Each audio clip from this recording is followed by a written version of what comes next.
Let's have some real talk about how to manage Generation X employees. By the end of this video, you're going to be ready to get the performance and results that you need from your Gen X employees and have a lot less friction in getting there.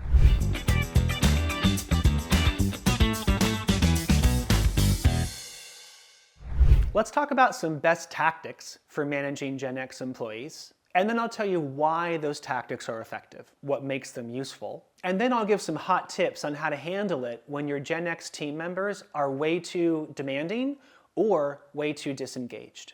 The first most important thing you can do when you're trying to figure out how to more effectively manage Generation X is to understand their relationship with employment. Because that's the context in which they're going to make their decisions and form their feelings and opinions that shape how they're going to show up at work for you each day. And someone's relationship with employment is basically the roll-up of everything they want and expect in exchange for the work they give, and what they want and expect of others at work, so their peers and their leaders. So it's just this combination, this stew, of the life they expect to get in exchange for the work that they give. And the orienting point, the compass, the center of that for Generation X is excellence.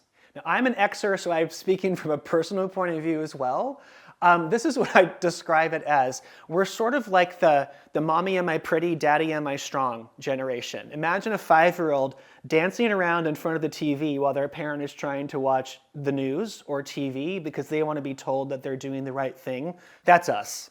That's Generation X, right? We function so much on excellence and reward, meeting expectations and being praised and admired for it.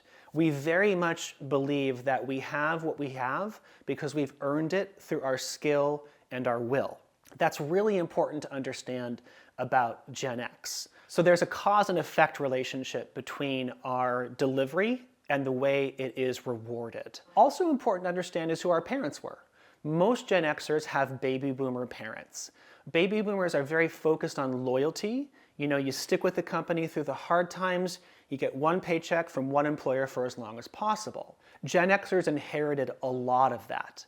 But a lot of friction for us comes from the fact that the systems that paid off the loyalty that our baby boomers had to their employers are not available to Gen Xers. So we typically give a lot of loyalty for about 20 years, and then we realize it's not being paid back in kind, and there's a big moment of disillusionment. Now, there's a lot more to Gen X's relationship with employment, but that's the core, what I just talked through. And the best thing you can do as a leader, once you understand their relationship with employment, is to accept it. Don't fight against it, because here's the thing, you're not going to win. And who has the time, right? Who has the time and extra operational dollars to try to change human nature? The best thing you can do is use it as a current. Use it as a source of momentum that can clear obstacles out of the way and reduce the friction between you and your Gen X team members as you join together to deliver great results. Specifically, earn and build trust with your Gen X team members. Because we believe in excellence, we're going to give you our best, we're going to be super dedicated and ambitious, but we expect for that to be rewarded meaningfully. That is the core of trust with a Gen X employee, is delivering excellence and being rewarded for it. So you want to make sure that if you can give them meaningful rewards that are meaningful to them, do it. If you can't, honestly reckon with it and help them find a situation that can, because that's going to keep them flowing. Next, when you do reward their performance, do it meaningfully and do it visibly. I gotta tell you, as an Xer, we certainly don't mind praise. In fact, we really need it, right? We need to know that we've contributed value, not because we're egotistical or arrogant, but because we're so driven to deliver. We care. That's the loyalty part of us that we learned from our baby boomer parents. But we need to see it paid off. And so when you pay it off in ways that are meaningful to us, but also you praise us in front of our colleagues and our leaders, that's going to motivate us to do even more, because you're hitting us right where we live, right with what we care about. Also, you want to consider where a Gen Xer is at in the arc of their life.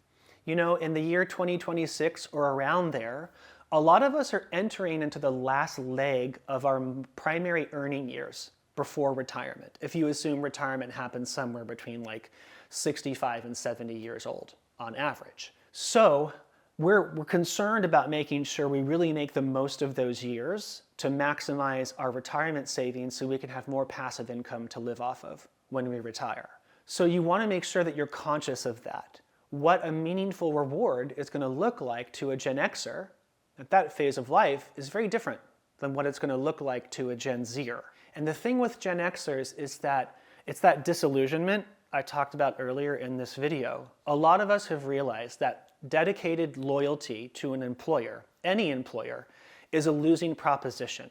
So we've gone through that moment of disillusionment that's realigned our priorities in life and recalibrated the depth of our devotion to employment. We're probably less willing to spend time waiting for meaningful reward after we've experienced that moment of disillusionment. If you have a Gen Xer on your team who's in that space, you got to take that seriously because they're going to have a shorter runway, a shorter amount of trust to give you. They're going to need to see those rewards faster. Okay, now that I've taken you through my relationship with employment as a Gen Xer, let's go to the next generation, which is Generation Y, also known as millennials. If you go to the link in the description of this video, it'll take you to my talk on how to manage Generation Y in the workplace. It's full of all incredible tactics and insights on that generation, what they want, why they want it, and how to get the best performance out of them while giving them the greatest amount of satisfaction. See you there.